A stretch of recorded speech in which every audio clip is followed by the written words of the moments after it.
अस्सलाम वालेकुम नाज़रीन, तव्हां ॾिसी रहिया आहियो GM न्यूज़ ख़बरनि जी अपडेट जे सिलसिले खे जारी रखंदे तव्हांखे ॾिनो मोहम्मद ख़ान खां ख़बर ॾिनो मोहम्मद ख़ान रिपोर्टर रिज़वाना भट्टी। इल्मु अदब अकेडमी पाकिस्तान जे लेटन मोहम्मद ख़ान पारां नंढी खंड में आयल तशरीह में पहिरियों मदरसो क़ाइमु कंदड़ हज़रत शाह शम्स तबरेज़ी सब्ज़वारी रहमतुल्लाह अलैहि ऐं हज़रत शाह हुसैन कलंदर लाल शहबाज़ रहमतुल्लाह अलैहि जूं मज़ारूं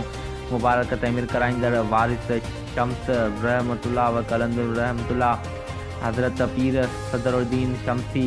सब्ज़वारी तबरेज़ी रहमतुल्लाह अलैहि जी याद में हिकु शानदार तक़रीब इल्मु अदब अकेडमी पाकिस्तान जे लेटन मोहम्मद ख़ान जी सरपरस्त साईं फ़तेह अली शाह शम्सी जी सरपरस्ती में मुनक़द थी, जंहिंजी सदारत नाले वारी अदीब शाइर दानिशूर लेखक वकील ऐं हकीम मोहम्मद यूसुफ ख़तरी साहिब कई।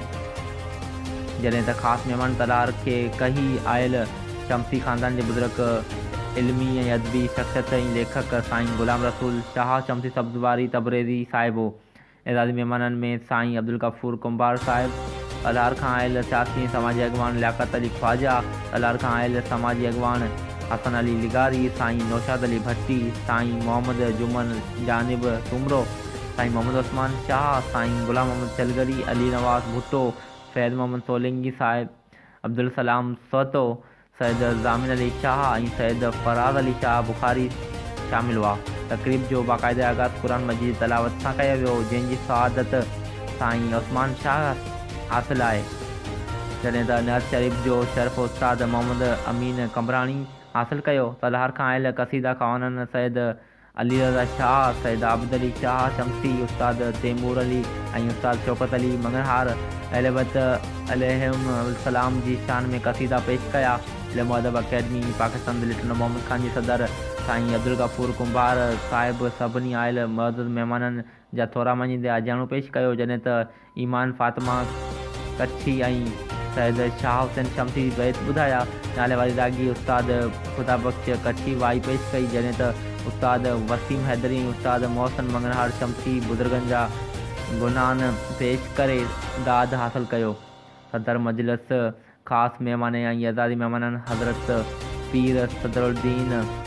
शाह शम्सी सब्ज़वारी तबरेज़ी रहमतुल्लाह अलैहि जूं कयल ख़िदमतूं ऐं कारनामा बयानु कंदे खेसि सिराज तहसीन पेश कयो ऐं संदसि तस्वीर में आॾो मेन बत्तियूं ॿारे भेटा पेश कई वई। साईं सैयद फ़तेह अली शाह शम्सी आयल सभिनी महिमाननि जो शुक्र अदा कंदे दुआ ख़ैर घुरी। आख़िर में सभिनी महिमाननि खे लंगर पेश कयो वियो। कार्रवाई सैयद मुमताज़ अली शाह बुखारी, वीडियो फोटोग्राफी सैयद जवाद अली शाह बुखारी, आदम अबड़ो, तारीख़ 8 दिसंबर 2023 ॾींहुं जुम्मो, हज़रत शाह शम्स लाइब्रेरी हॉल दरबार आलिया बीबी बादशाहज़ादी शम्सी सब्ज़वारी तबरेज़ी रहमतुल्लाह अलैहि जो अङण मुबारक, बेबतुनि जो क़ब्रस्तान, मुबारक चौक, लखपुराणो बस स्टॉप, त मोहम्मद ख़ान गादी नशीन, Syed Mehrban Ali Shah Shamsi Sabzwari Tabrezi, reporter Syed Mumtaz Ali Shah Bukhari, general secretary इल्मु अदब अकेडमी पाकिस्तान द लेटन मोहम्मद ख़ान।